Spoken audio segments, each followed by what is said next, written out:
Isang mainit na namang usapin at pinakabagong balita mula sa iba't ibang sulok ng bansa. Sa ating programa, ating kikilatisin ang makabuluhang kaganapan sa ating gobyerno, lalo na sa politika. Tayo ay magbibigay linaw at magbibigay kaalaman sa mga mahahalagang isyu na dapat nating malaman at pagtuunan ng pansin.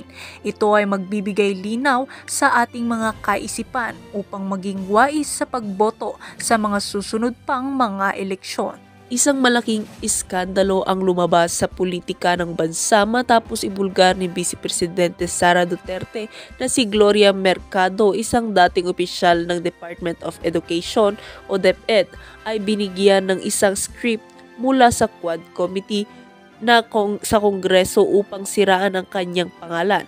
Ayon kay VP Sara, ang akusasyon ay bahagi ng isang masalimuot na kampanya ng pagpapakalat ng maling impormasyon at paninira upang pabagsakin ang kanyang kredibilidad at imahe sa mata ng publiko.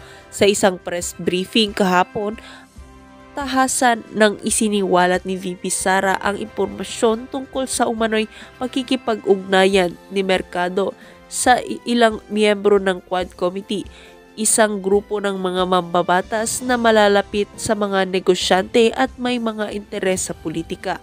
Sa isang nagsusulong ng isang masamang plano laban sa kanya. Ayon kay VP Sara, ang script na ipinasa kay Mercado ay naglalaman ng mga peking pahayag na naglalayong magdulot ng kontrobersya at masira ang kanyang pangalan sa publiko.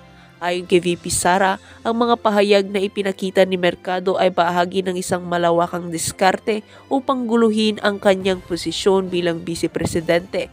Aniya, ang mga pahayag ni Mercado ay nakapaloob sa isang scripted na mensahe na itinaguyod ng mga miyembro ng Quad Committee. At ito raw ay nabahagi ng isang coordinated na effort upang magdulot ng hindi pagkakaunawaan at pagkabahala sa publiko.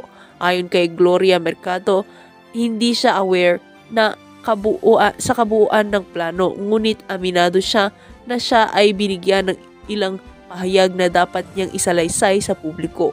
Bagamat iginiit ni Mercado na wala siyang intensyong siraan si VP Sara.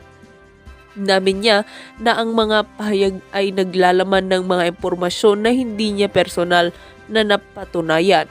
Ang script na ibinigay kay Mercado ay naglalaman ng mga aligasyon ng hindi pagkilos ni VP Sara sa ilang mga programang pang-edukasyon at iba pang mga aspeto ng kanyang tungkulin. Subalit, nang ipasa ito kay VP Sara, ipinakita niya na ang mga paratang ay walang solidong basihan at hindi naaayon sa katotohanan.